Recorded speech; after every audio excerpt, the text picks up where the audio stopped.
L'info éco avec Capital.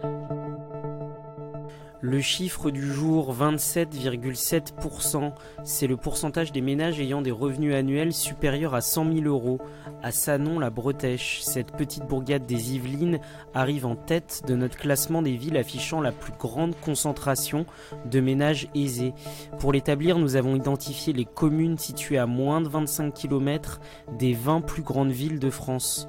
Et nous avons analysé la proportion des foyers ayant un revenu fiscal de référence supérieur à 100 000 euros au titre de l'année 2016. Ainsi, autour de Paris, Neuilly-sur-Seine arrive en deuxième position avec un taux de 23,5%. Près de Marseille, la ville de Cabriès arrive en tête avec une proportion de 7,7%. Rendez-vous sur capital.fr pour découvrir notre classement complet. Le coup de gueule est poussé par Brugger et Thomé, la société suisse qui fabrique le LBD 40.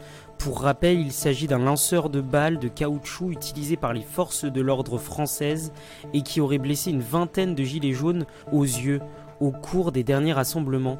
Face aux critiques, la société affirme que son LBD 40 est précis et qu'il présente un risque faible de blessure, à condition qu'il soit utilisé avec les cartouches que le fabricant vend. Et il précise que ce n'est pas le cas des forces de l'ordre françaises, qui emploient d'autres balles. Une source policière assure toutefois que les cartouches utilisées sont moins dangereuses que les balles du fabricant suisse. L'info pratique capitale, Gérald Darmanin, le ministre des Comptes publics, veut s'attaquer aux niches fiscales en réduisant leurs plafonds. Mais quel est ce mécanisme ? Créé en 2009, le plafonnement des niches fiscales consiste à limiter le montant des diminutions d'impôts dont bénéficie un contribuable via des dispositifs dérogatoires. Par exemple, la réduction d'impôts liée à un investissement locatif, le crédit d'impôt pour la transition énergétique, celui lié à l'emploi d'une personne à domicile, etc. Si la plupart de ces niches sont soumises à un plafond de 10 000 euros, certaines sont limitées à 18 000 euros. Mais attention, d'autres encore sortent de ce mécanisme. C'est le cas de la réduction d'impôt liée à l'application du quotient familial ou encore des abattements et réductions appliqués aux revenus. Plus de précisions sur capital.fr.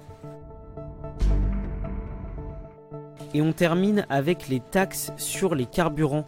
La semaine dernière, les députés Bénédicte Peyrol et Christophe Bouillon ont dévoilé les conclusions d'un rapport consacré à la transition écologique.